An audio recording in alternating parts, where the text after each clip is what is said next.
Welcome to Carnegie Politika podcast. My name is Alexander Gabuev. I'm director of Carnegie Russia Eurasia Center. Today, we're going to talk about one of the multiple negative impacts of war in Ukraine on the global stage, and that's Russia's foreign policy reorientation. Before the invasion of Ukraine 2 years ago, Russia, despite Crimea annexation and the sanctions, has been on pragmatic terms with many of the world's major powers.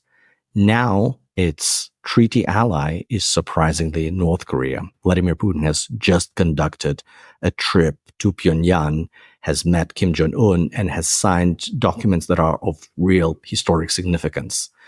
Today, we are fortunate to have Andrei Lankov, who is professor at Kookmin University in Seoul and one of the leading global experts on North Korea and Russia. You're very welcome, Andrei. Well, thank you for inviting. And I'm probably not an expert on Russia. I'm expert on North Korea. Well, but in this case, I probably have to talk about a Russian dimension as well. You know Russia very well, I would assume. Yes, judging by my terrible accent, I do. Let's start with the most significant part. I don't think that many observers have expected that Vladimir Putin and Kim Jong-un will sign a defense pact.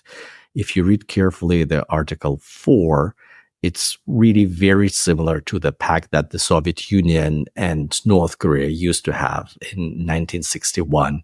And the language is pretty similar to Article 5 of the North Atlantic Treaty.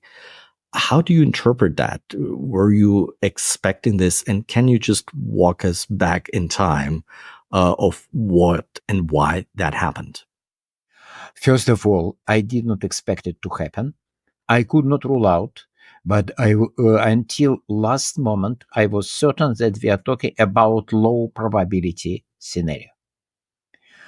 How could it be interpreted? Above all, a signal to the United States, a signal which says that if the United States are excessively active with assisting Ukraine, or in some other cases behave in ways Russia is going to be seriously unhappy, Russia is capable of creating problems for the United States in many other areas. And North Korea is a good choice because North Korea has a pretty bad press and it has an image, not completely deserved, by the way, of being an irrational and unruly country, which is capable of doing everything. So when you have hints that such a country is now some kind of treaty alliance protection with a great power, it's meant to impress. I think the major target was the United States. Another part was a signal to South Korea, and it's a mixed signal because just 10 days before his trip to Pyongyang, Vladimir Putin was talking to the journalist in Petersburg, and he specifically emphasized that South Korea is not providing lethal military aid to Ukraine. And he essentially expressed gratitude. His wording was a bit unusual.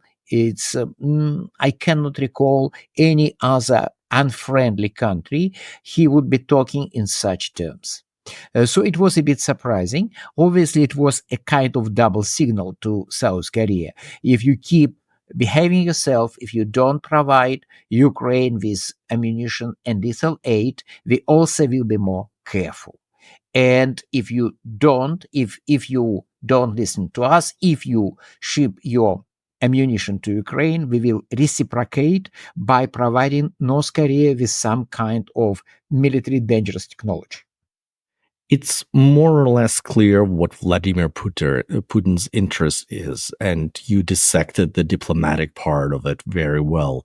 The other is probably access to the material that North Korea sends to Russia, the ammunition, the missiles that help Russia to continue its war in Ukraine. Or you disagree?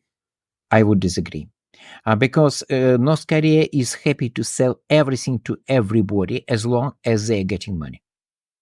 Very few restrictions, if any. So the same material, the same ammunition and weapons could be easily obtained just for the old good cash. No need to go into any kind of complicated diplomatic agreement. And it's quite clear that this time North Korean side was expecting something from Russia. Over the last few months, North Korean media writes extensively about Russia in the most favorable and flattering terms. They mention China far less frequently, even though, objectively speaking, North Korea is almost completely dependent on the Chinese assistance. And so far, until the shipment of the ammunition, they did not get much money from Russia. Nonetheless, Russian image in media is much better. And Kim Jong-un went to the airport, and because Putin was late, as frequently happens, Kim was waiting for him to come, for his plane to arrive until early hours in the morning, until 3 a.m., which also tells something. Who needs whom? North Koreans needed something. Maybe this close, maybe the military alliance, maybe something which is related to a particular military technology. I would not dare to say, I don't know. What's the broader significance of that new treaty in Pyongyang's foreign policy? Like, what's the strategic gain that they have? Like, why would they need it now? I would say, well, it's always nice to have such a treaty, but I would say that the actual impact is not very big. It sounds strange because there is so much hype about it, but I think that relatively little has changed. Why? Because nobody is going to attack North Korea, not so much because it has such a treaty with Russia, and as a matter of fact, it has always had similar treaty with China. Something very few people has ever expressed concerns. But apart from that, they have nuclear weapons. And this is the decisive factor. Nobody in their right mind will ever attack a nuclear country. Talking about some kind of military operation, they of offensive nature, which is quite possible. Personally, I expected and maybe still expect that North Koreans would do a bit of shooting somewhere on the DMZ or in the sea shortly before the US elections, just to remind about their existence and increase chances that Donald Trump, if he's elected, will be talking to them. Yes, such an offensive operation will not necessarily drag Russia into a conflict. I would say it probably will have very little impact on the actual actions of the Russian government, because we have seen it. The current treaty is essentially a carbon copy, very small changes in wording, of Treaty 1961, signed in the year 1961. In the late 1960s, North Koreans got very serious about unifying Korea by force. They sent special forces to the south. They conducted large-scale guerrilla operations. They even nearly stormed into the presidential residence in the capital of South Korea, nearly killing the South Korean president. Nonetheless, all these actions, when all these actions were happening, nobody in Moscow was seriously thinking about assisting North Korea. And as a matter of fact, as some veterans told me, they even worked out a plan, a kind of nice justification, which would justify Soviet non-participation in a possible conflict, because they were going to say that this conflict was provoked by the unilateral North Korean actions. And I don't see what's different now. If, say, in October, North Koreans will torpedo a South Korean ship, or shell some South Korean island, or do something along this line, which is quite possible, it does not mean that, Mr. Lavrov will immediately make statement reminding about the treaty and, put troops in the Russian Far East on the alert. Maybe he will, but it will be done largely for show. So actually, very little has changed. And I'm slightly surprised about the reaction I actually see today in South Korea, where people take this treaty far more seriously than they probably should. What about the other way around? Would you also assume that Russia is, after all, fighting a war in Ukraine? It frames it as a defensive war. So we shouldn't expect anything more than what we are seeing now. Missiles, shells, all provided for cash and economic assistance, but definitely no deeper North Korean involvement in that war. Yes, I would say so. There is one very thin probability, but the recent events of the recent few years have taught me that even low probability events happen. So there is a low probability that the North Korean troops would be eventually sent to the front line. In case, if there are serious problems with soldiers, and it's quite clear that Russian government is not very happy about mobilizing additional soldiers, drafting more people to the military. So, using the North Korean soldiers, North Korean troops might be seen as a rational solution. But currently, I don't expect it to happen. It's something I don't rule out, but I don't see it's happening. More likely, we are going to see a lot of the Koreans, say, military, not military personnel, just Koreans working in near the front line as construction workers, doing some dangerous work. It's possible. Soldiers, not completely impossible, but not likely. More deep involvement, I'm a bit skeptical. Can we discuss the economic part of the bargain? I think that we all have very little visibility into the military technological cooperation. What exactly is Russia ready to share? We just need to admit that we don't know it at this point. But what about the economy, which seems to be so important for the North Korean side? What are they interested in, and how realistic is that Russia is able to provide it? The major question is the political will, the political decision in Moscow. If we look at the history of economic exchanges between Russia and North Korea, we can see that these exchanges could grow and remain on the relatively significant level. They were never really big, but sort of level. The highest level was in the late 1980s. In the then currency, it was about $2.7, $2.8 billion a year. It was the highest level. Then it went down dramatically to something like $100, $200 million. That is roughly 10-fold or 20-fold decrease in a few years. Having said that, such a large-scale trade was possible only when the Soviet government was able and willing to subsidize such activities. In other words, the average Russian company, when it was making a deal with the North Korean, was likely to lose money.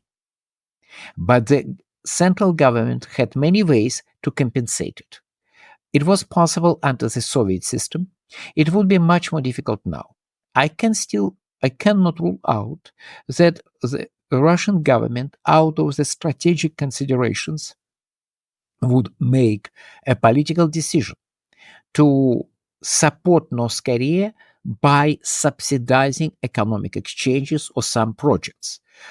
By the way, if it's done on a relatively small scale, I personally would not mind. I think it's a good idea.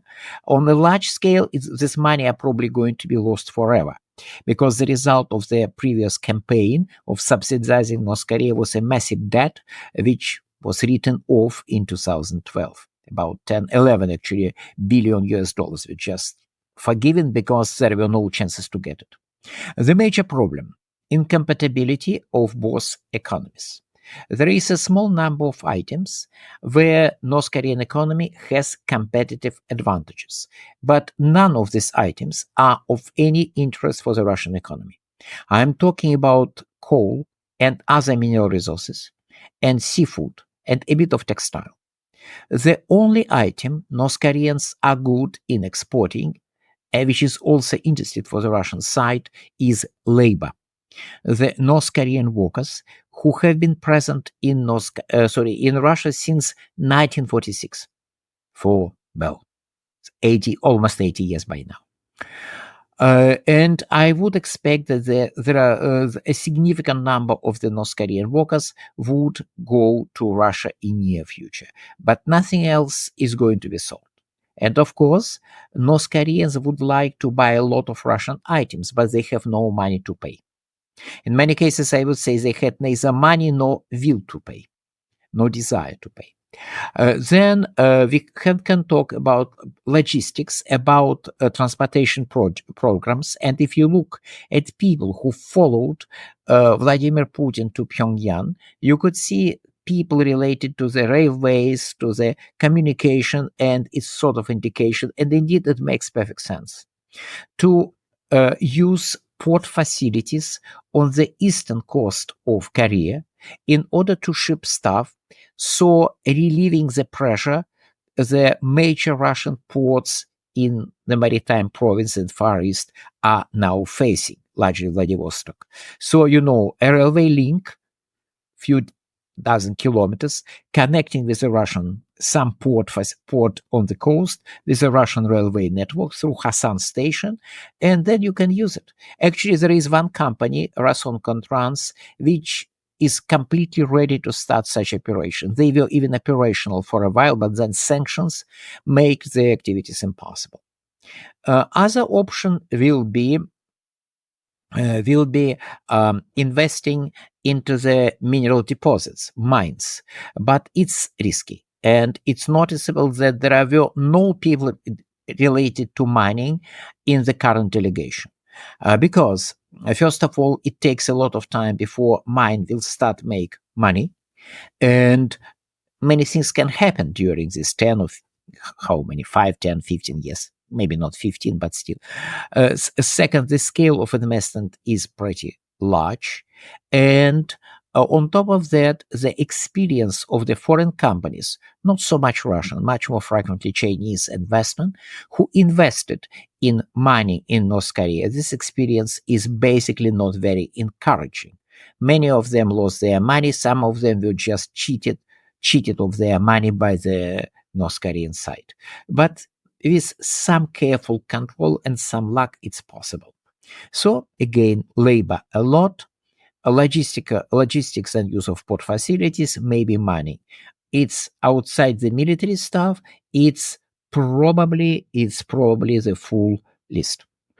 One of the infrastructure projects that Russia, North Korea, and China have been discussing for many years without any tangible results is the ability of China to use Tumanne River and send its commercial ships and potentially even military vessels to the Sea of Japan with a much shorter logistical distance. Do you see that materializing potentially? I have not heard about any talks of this kind. And personally, I believe that unless seriously pressed by China, neither side is willing to accept such a deal. Because both Russia and North Korea, they are much dependent on China, but it doesn't mean that they like China or they trust China. There is a great deal of mutual distrust in this triangle, and China is the least trusted of all partners. How do you see China's reaction to the summit and to broader Russian-North Korea love fest? People in Beijing should feel somewhat uncomfortable watching that, or they do. They are. They feel uncomfortable, but first of all, they cannot do much because yes, North Korea and Russia are dependent on China, but it does not mean that China can micromanage all their actions. It cannot. And on top of that, basically, I think that Chinese worries, which are quite real, are sort of exaggerated. because in the end of the day, Russia will never challenge China on anything serious related to North Korea. For the Russian side, North Korea is a small country far away. And this is, by the way, is one of the reasons why I'm skeptical about, say, Russian subsidies coming to North Korea systematically. Yes, North Koreans are selling shells, they are getting good money. The war will be over, and, well, they probably will stop selling shells. And I don't see, well, it's not completely impossible, but I don't see, for me, it doesn't look likely that the Russian side will subsidize regular civilian trade. And one of the reasons is that North Korea is not of great significance for Russia. If Vladimir Putin is serious about sharing some military technologies, let's say anti-ship missiles, and then he goes like, yeah, and if North Korea sells that to somebody or ships it to somewhere, we don't care, and it's problems on the Western side. How realistic is that? It's realistic, and personally, I believe it's one of the reasons why Russians are not going to happy about selling too much, giving too much technology to the North Koreans. Because if North Koreans get this technology, they can make copies, and they are quite good in reverse engineering, and then will start selling the cheap copies across the globe, including the parties and states Russia would not like to be in possession of such technology. And on top of that, such activity will damage the Russian weapons sales. So I think it's one of reasons why Russia will be very careful in providing North Korea with technology. Personally, I think that now in Korea we have a perfect situation of a mutual blackmail. South Koreans don't want Russia to provide the North with some military technologies, and they can penalize Russia by shipping ammunition to Ukraine. Russia does not want South Korea to ship ammunition to Ukraine, and they can penalize South Korea by providing the North with the sensitive military technologies. Therefore, the most logical outcome, both sides have to be very careful and move slowly, avoiding any kind of provocative gestures. Will it happen? I don't know. We will see. Right now, there is a kind of minor inflammation in the relations between Moscow and Seoul, but I think that it's probably not going to last. At the end of the day, status quo serves both sides well. Final question is, what do you expect the American reaction will be and the Japanese reaction? You started with saying that Americans are the primary target of Putin's message. So the defense pact is signed for them to see. What do you expect will happen in terms of their reaction? I expect that, first of all, of the verbal condemnation, which basically changes very little, then attempts to strengthen connections, military alliance with the Japanese and South Koreans. Now there is a very good explanation why it should be done. Anyway, both South Koreans and Japanese are quite enthusiastic about stronger ties with the United States anyway. So it's something which is going to happen because, of course, this treaty, something I should mention but did not, is a step towards the emergence of two military blocs in East Asia. One will be China-led, China, Russia, North Korean bloc, and another will be US-led, US, Japan, South Korean bloc.